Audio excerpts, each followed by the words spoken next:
Hi, and welcome back to our channel. Right as we were moving onto the site full time, the concrete guys came back and put in the slab for our garage, so we were able to get to work on framing the garage very shortly after moving in.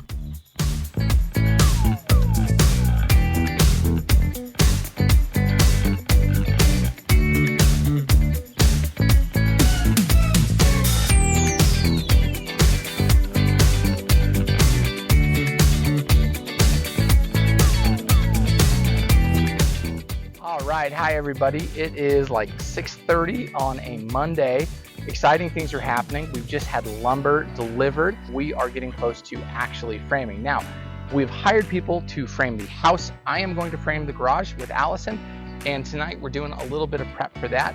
We are cleaning up the foundation walls, the top surface of them, so that they are nice and smooth and flush, so that when we lay down our bottom plate, it will sit smooth and level and we won't have any trouble from high spots, etc. So this is really simple.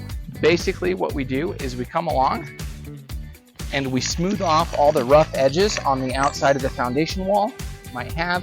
We bang down high spots so that when our board sits, it sits flat and it has a nice strong mating surface. It doesn't wobble, it doesn't get out of level. All of those nice things we're hoping to achieve. So that's kind of the task for tonight. We've got to go around this whole 160-foot perimeter. I think it's going to take us about an hour.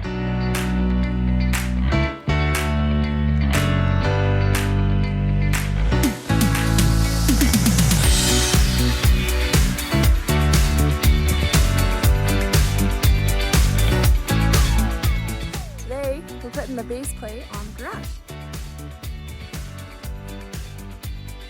This is a pressure-treated wood that goes all the way around the bottom of the garage on top of a vapor barrier and attaches with bolts. With the center of the bolt, and then I come over here, square it, and then I draw a line where the edge is. And the hole that we're drilling is a little bit bigger than the bolt so that we can get things really nice where they need to be. So it's actually okay if it's not perfectly precise.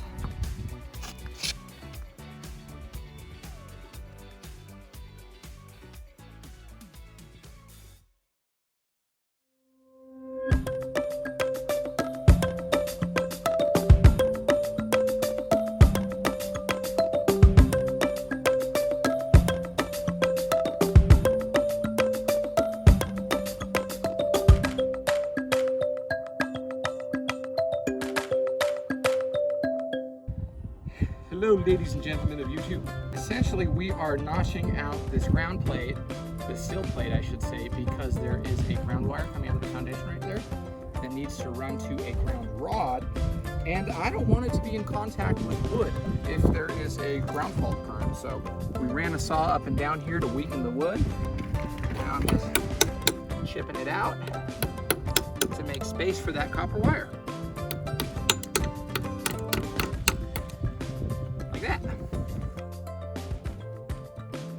Once the base plate was all set and had its bolt holes drilled and ready to go, it was time to actually start framing out the walls. So we removed the base plate, set it on the ground, and then measure and cut all of the uprights that will go onto that wall and do it in sections. This was my first time using a miter saw, and I think it went pretty well. I got really good at it, and all of the boards turned out pretty even. Here's our first wall in its beginnings, and the next step was to actually start nailing it together once we had all the pieces we needed. This is our Milwaukee nail gun, and we are not sponsored by Milwaukee, but I'd like the world to know that it drives nails with the force of 300 rhinos or 18,000 chipmunks, depending on whether you're American or Australian. Alright, we framed 2 large sections of wall today, and now we have an extra pair of hands, and we're going to try to stand it up. We'll see how it goes. This first section that we lifted was only about 8 feet wide, so it went up pretty easily, and we didn't have a whole lot of issues moving it to side and getting it up onto the wall. It was still a little harder than we thought it was going to be, but not terrible.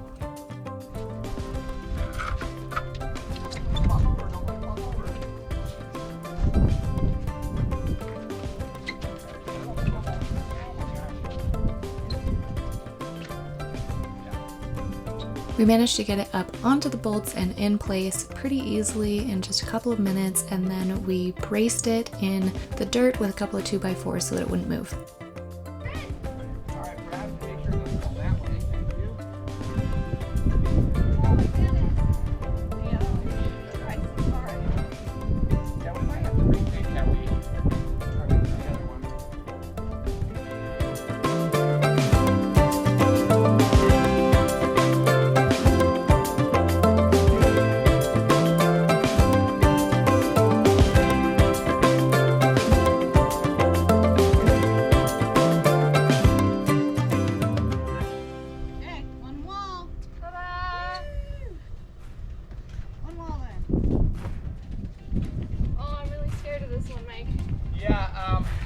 Let's think about how we can do this better. Before we actually lifted the wall, we decided to attach a kickstand so that if it did start to fall towards the dirt, it would stop itself on that 2x4 and not crush my mom. All right, I will take center stage, but then Allie, once we're up, if you replace me, then I'll go to the corner to lift, okay? All right, do we need to like limber up and do calisthenics first? What's the protocol? Yeah, not strain a hammy. Stretch. Straight back, y'all. Straight back, eyes up. I'm going squat. Squat! Power. Okay, we need to be able to prop this up. I'm gonna have to get a hammer just to get off the ground. Hold on, maybe I'm gonna give a finger. Got. Do you need help? No. Okay.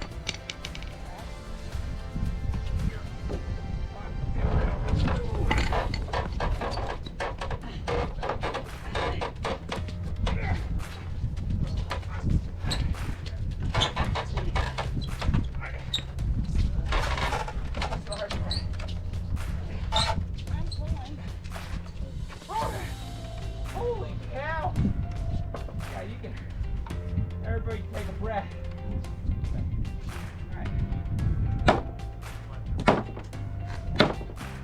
Once the wall was actually vertical, we had to move it over to the left, and the easiest way to do that was actually by pounding it with a hammer because we couldn't lift it and scooch it the way that we did with that 8-foot section.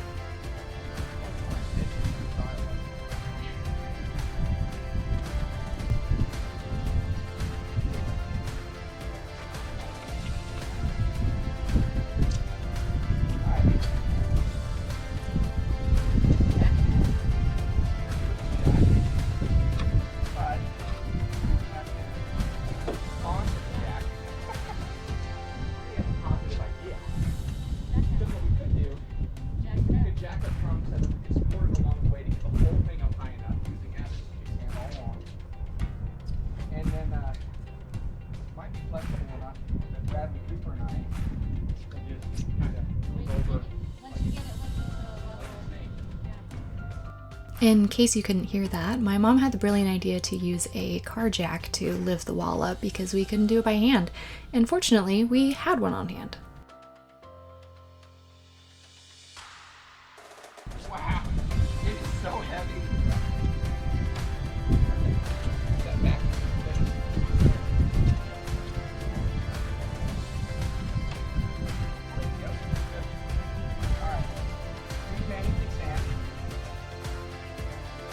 Once we started cranking the wall up, we realized that we were going to need at least one more kickstand to prevent my mother from being crushed if the wall was to start tipping over. It would be really difficult to stop it.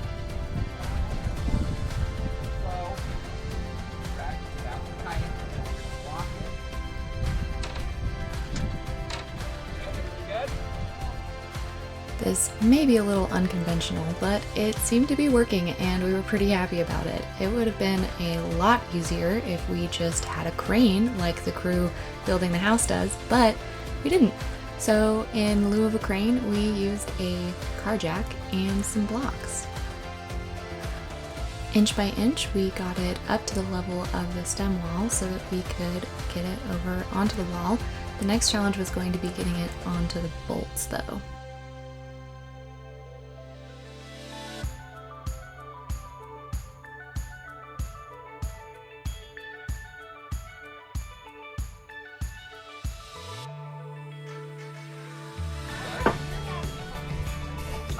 The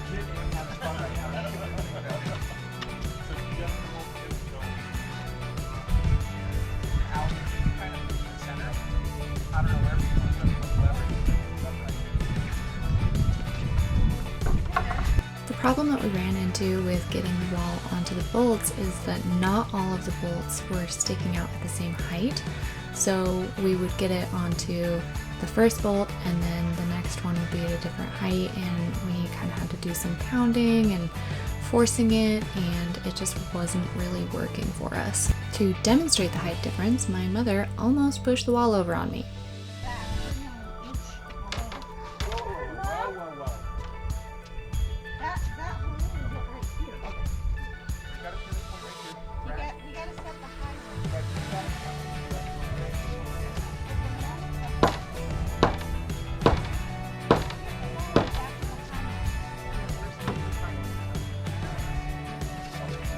Alright, I'm gonna lever here.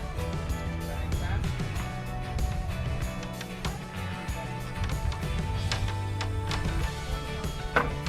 Now we're on top of it. Now it's shimmy. There you go. Woo! Oh, Mike.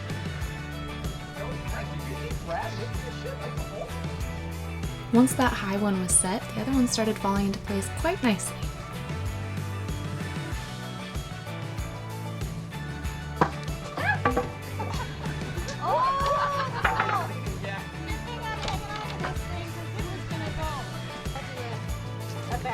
For the camera. Oh. That was the sketchiest thing I've ever done. Meanwhile, the professional framers had gotten to work on our house down the hill. It's the third day that the framers have been working on the basement, or working on site at all, and we've got most of the basement framed out. We have our bedrooms, our utility room, the bathroom, and we're just missing the stairs, and they're gonna start working on the floor tomorrow. It's exciting. As fun as framing the garage has been for us, I am so happy that we were able to find framers to do the house.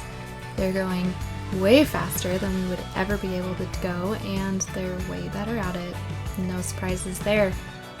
Do we have any bets on if the professional crew will be able to frame the whole house before we're finished framing just the 40 by 40 garage? Let us know in the comments. Thank you so much for supporting us by watching, and be sure to like and subscribe, and we'll be posting the second part of building the garage very shortly.